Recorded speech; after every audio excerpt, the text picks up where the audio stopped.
चाची ई रहल हमार स्कूल। और चाची ऊ देखिए उहे है हमार शिक्षा मैडम। और देखी चाचा से लड़त झगड़त बाड़ी। अरे शिक्षा हम आवे वाला रहे, लेकिन कुछ काम। ई कौनो बात भइल का? अरे हमार बात तो सुना। हमके तो हर कौनो बात नहीं के सुने के, जा यहाँ से।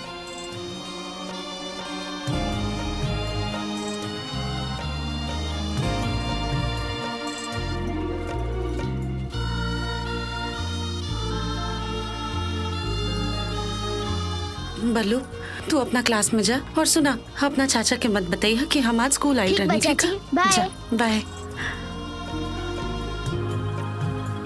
अच्छा ठीक बा, हमारे को बात मनबो। हम ना मानब, काहे से कि तोहरा कारण हमार दिन खराब भइल और तू एगो कॉलो ना कइला। अरे तू समझ ले नहीं कुछ हाथ। का समझावल चाहत रहा तू हमके? एगो पे एगो कहानी सुनाल जात रहा।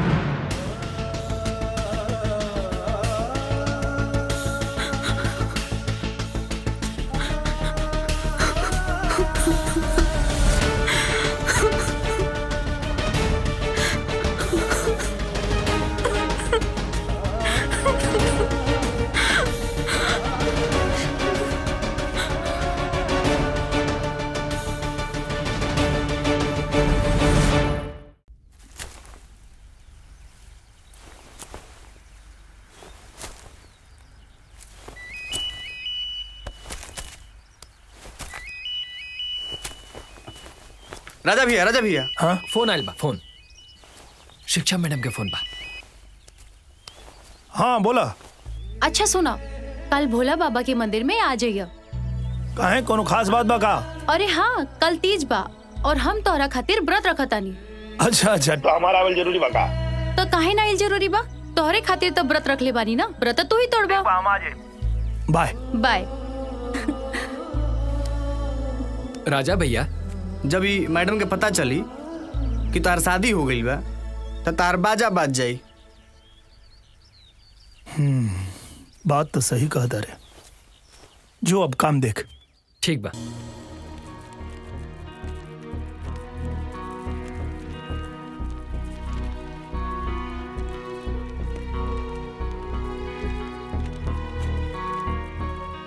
BANANA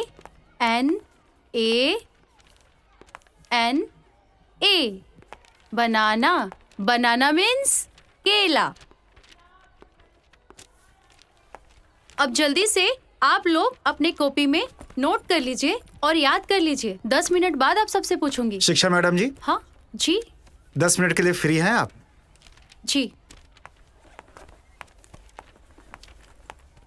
जी बोलिए। कैसा चल रहा है आपका क्लास? बहुत अच्छा चल रहा है। आज आपका क्लास नहीं लगा क्या? नहीं, बच्चे पढ़ रहे थे अपने क्लास में तो हमें टाइम मिला तो हमने सोचा चलो आपसे मिल लेते हैं। अच्छा चलिए आइए बाहर बैठ के बात करते हैं। देखिए मजनू लाल जी, आप जाइए, मेरा क्लास चल रहा है, मैं नहीं आ सकती। मैडम हमके याद हाथ सुनाई रहुआ के। बैठ, बात कर रहे हैं ना दो टीचर। बैठ। हाँ? पढ़ अपना ध्यान से। देखिए मजनू लाल जी, आप हद पार कर रहे हैं। अगर आप नहीं गए यहाँ से तो मुझे मजबूरन प्रिंसिपल जी को बुलाना पड़ेगा। जाइए यहाँ से। मैडम आप जानती हैं ना अभी हम कुंवारे हैं। जी। तो कुंवारे को आप दुत्कार रही हैं और शादीशुदा आदमी से आप नैनमटक्का कर रही हैं। क्या मतलब है आपका? मतलब तो आप बूझ ही गई होंगी। वो जो रोज रोज लड़का स्कूल में आता है ना, उसकी शादी हो गई है। हाँ? और आप उसके साथ नैनमटक्का करके हमें भाव भी नहीं देती हैं। ये क्या बोल रहे हैं आप? जी मतलब हम सही बोल रहे हैं। आपको विश्वास नहीं है मेरे ऊपर तो उसके भतीजे से पूछ लीजिए आप। चलता हूँ।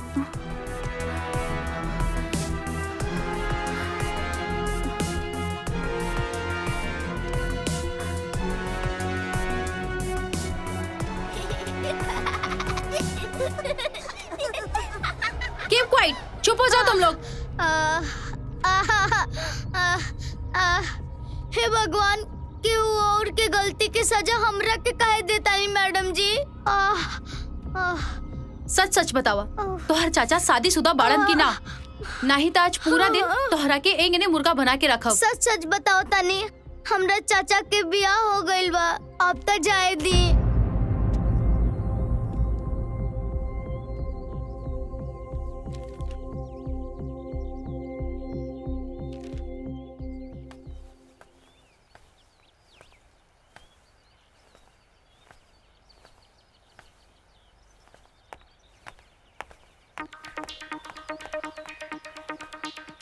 अरे आ गेलू, कहाँ रह गेलू है? और ये बैठ क्रिकेट खेल के बगा। अरे रुको, अरे! तो के बताओ तो नहीं अरे! अबे। अरे जान का से भाई? मार दे तो के। रुको, अरे बतावा तो का भइल? तू हमार नहीं का हो सकत तो तोरा के और के बिना के दे। जान से मार दे तो के। अरे बाप रे, अरे हम मर जाए तो तू विधवा हो जेबू। विधवा तो चुड़ैल होई, हम ना। देखा ये बियाह जल्दीबाजी में और हमरा मर्जी के बिना भइल बा। और देखा भले हमार बियाह ओकरा से भइल बा, लेकिन आज भी हम तोरे से प्यार करेनी। का मतलब भाई प्यार के? देखा अब भगवान ओकर रिश्ता तोड़ के तोहरा भाई से ओकर रिश्ता तोड़ के हमरा साथे जोड़ देवे, लेकिन हम तोहार कसम खा के कहता नहीं, आज तक हम ओकरा के छोले नहीं की।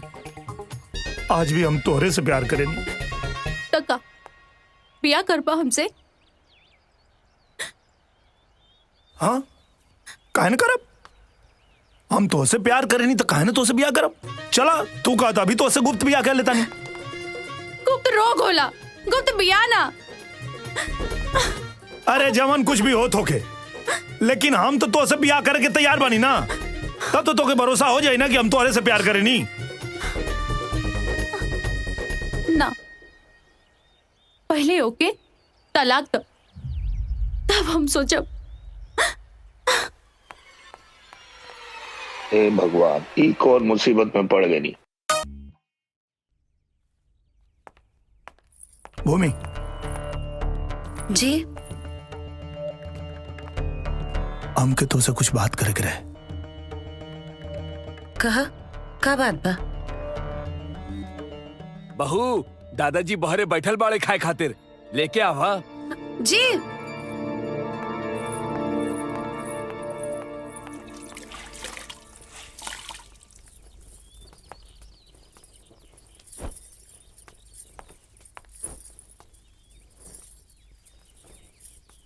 भूमि जी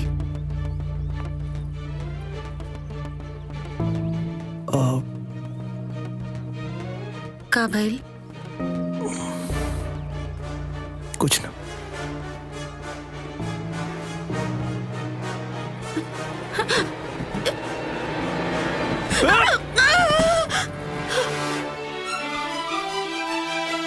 मैं तो दीवानी दीवानी दीवानी रे, मैं तो दीवानी अपने पिया राजा की। मैं तो दीवानी हम कई दिन से देख रहल बानी, तू हमरा से कुछ कहल चाहता रह, पर कह नहीं के पावत।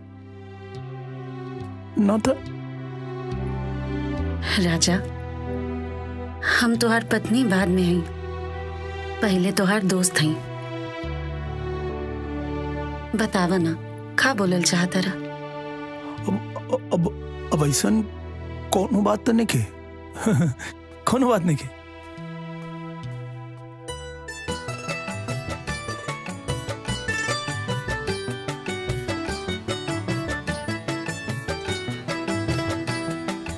ली चाय। हाँ रख दो।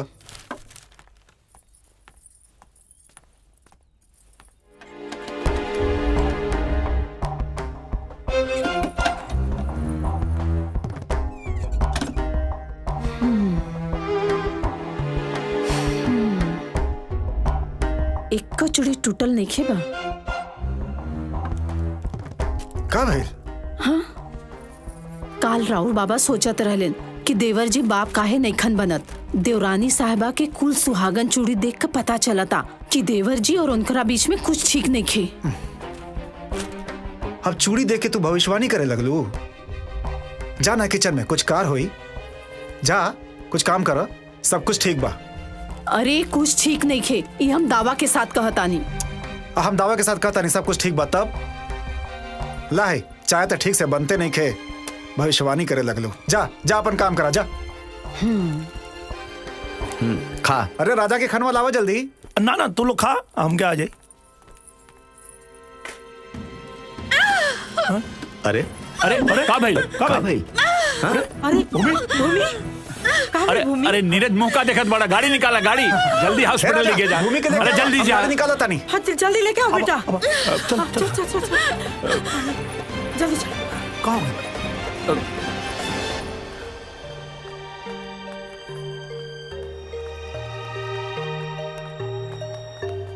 डॉक्टर साहब सब ठीक तो बा? का भइल भूमि के? पेट में दर्द था, अब ठीक है, मैंने दवा दे दी है। अच्छा ये सारी रिपोर्ट्स मैंने निकलवा ली है। रिपोर्ट्स के अनुसार पता चला है कि आपकी पत्नी कभी मां नहीं बन सकती।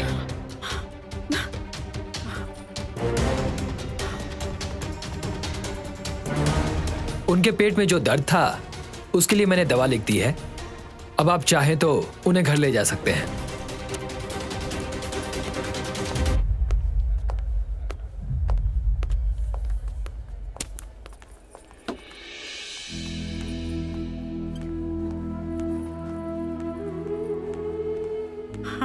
ना बेटा तू आराम करा।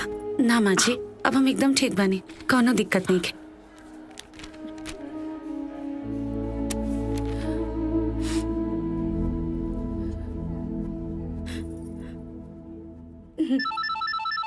हाँ हेलो दादाजी, भूमि कबो माही ना बन सकेले। क्या? हाँ दादाजी।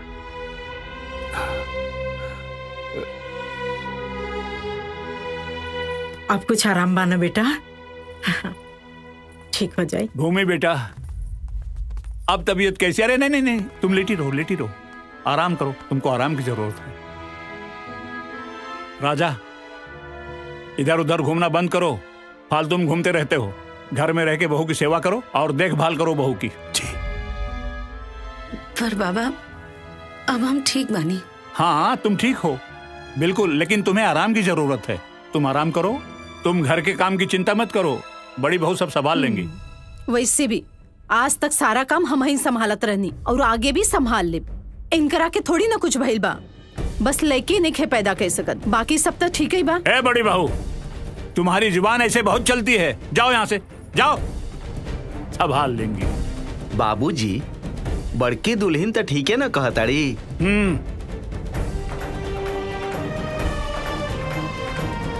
भूमि बेटा इन लोगों की बात को दिल पे मत लेना, समझी बेटा?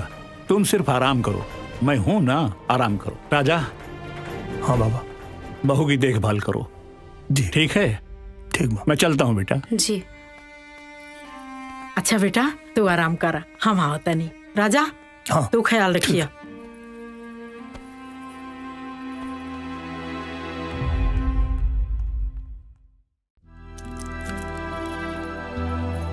बस आखिरी गोली बा, खा ला।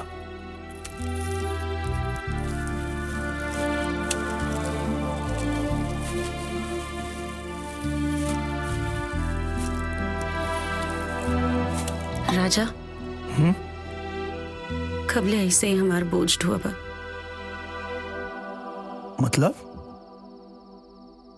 मतलब ये कि हम चाहता नहीं कि तू दूसर शादी कर ला। का बोला तारो? हम एकदम ठीक है कहता नहीं, तनी सोच के देखा, आज तो सब कुछ ठीक बा, पर समय के साथ जैसे हमनी के उम्र ढली और हमनी के पास लड़का बच्चा ना रही है, तो बुढ़ापा में हमनी के सहारा क्या बनी?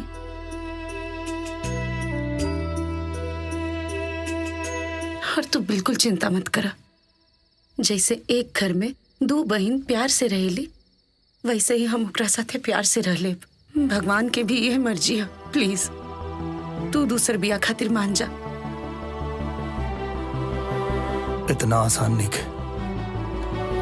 अगर हम मान भी जाए, घर वाला लोग मान भी जाए, बाबा कबो न मनिए। बाबा के हम मना लेब।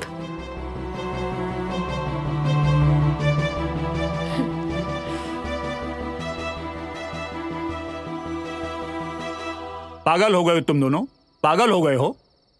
7 जन्म साथ रहने का वादा किया था और अभी 7 महीने नहीं बीते और शादी टूटने की बात हो रही। आखिर क्या दिक्कत है लोगों की शादी से? बोलो क्या दिक्कत है? भूमि माई नहीं खे बन सकत और रउआ कहतानी कि कौनो दिक्कत नहीं खे। बहू,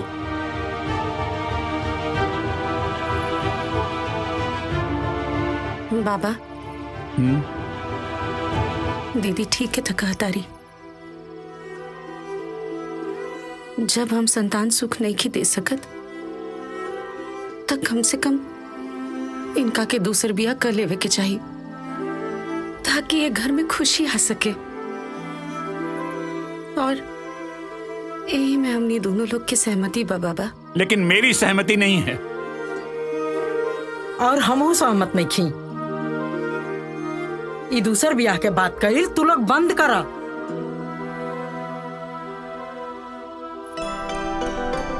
बाबूजी यही से न कहत रही कि शादी ब्याह के मामला बा तनी सोच समझ के करी, लेकिन रउआ का ये का भइल? शादी ब्याह टूटे के कगार पर आ गइल बा। तुम चुप रहो, एकदम चुप।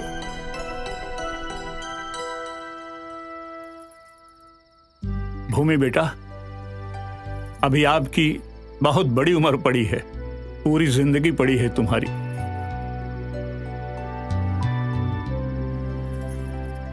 बेटा, मैंने राम नारायण जी से वादा किया था कि आपकी पोती को हमारे घर में कोई कष्ट नहीं होगा, कोई तकलीफ नहीं होगी। लेकिन बेटा, इतना बड़ा फैसला लेने से पहले एक बार राम नारायण जी से बात करना बहुत जरूरी है, और मैं उनसे बात करूंगा। हाँ,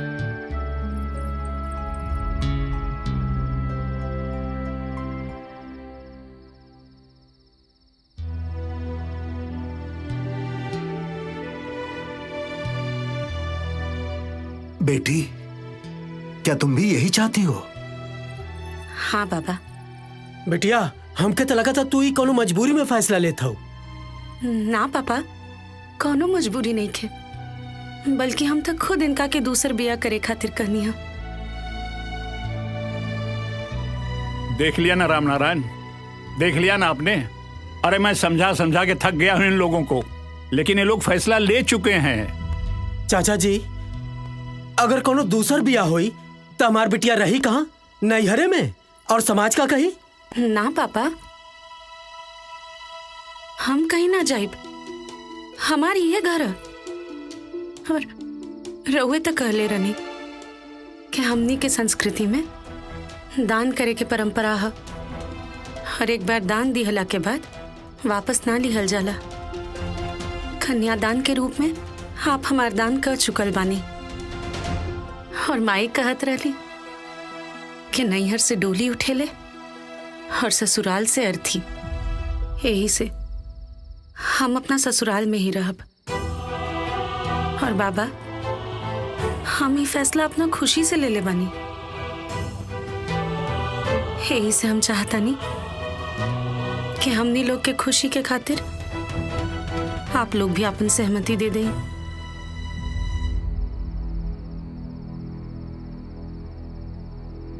ठीक है बेटी, जब तुम सब लोगों ने सोच ही लिया है तो इसी में हमारी खुशी है।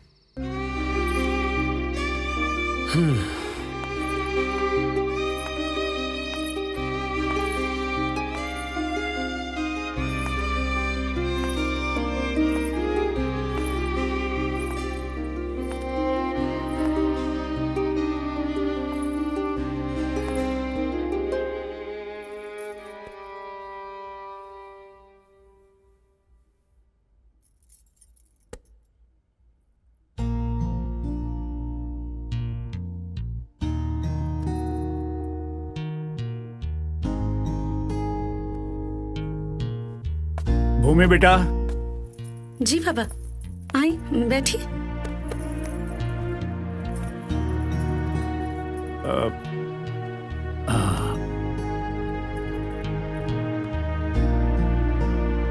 बैठो बेटा, बैठो।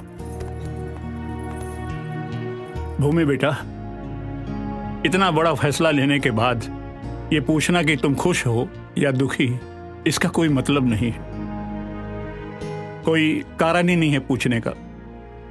अब तुम खुश हो, मुझे इस बात को सुनिश्चित करना था, बस।